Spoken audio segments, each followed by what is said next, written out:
Introduction. Hey, Jackie, look at this. It looks like a ball, but it's not a real ball. Then what is this?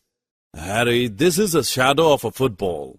It is formed because the football has blocked the sun's light. So now let us learn more about shadow and its formation. Objectives. At the end of this course, you will be able to recognize a shadow, explain the formation of a shadow, find the direction of a shadow based on the location of the source of light.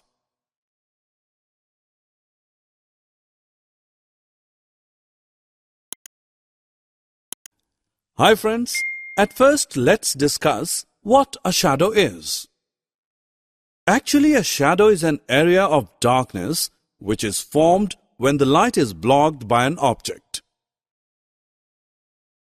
You'll be surprised to know that the direction of the shadow changes with the changes in the direction of the source of the light. For example, shadow of these trees changes as the sun moves from east to west during the day. During all day, sometimes it becomes long and sometimes short. Let's see how this happens. As we all know that the sun rises in the east.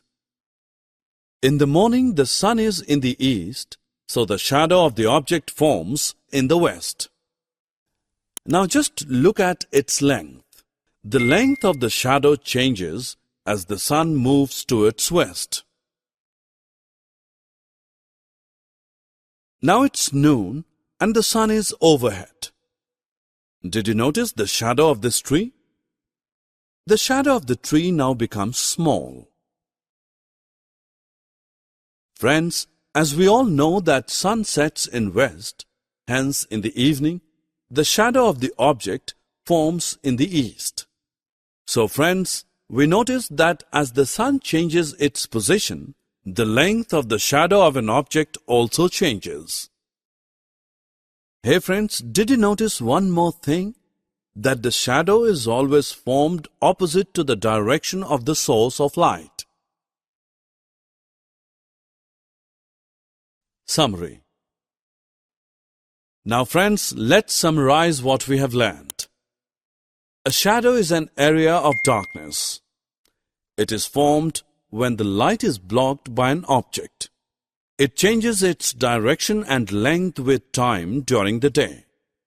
It is always formed opposite to the direction of the source of the light.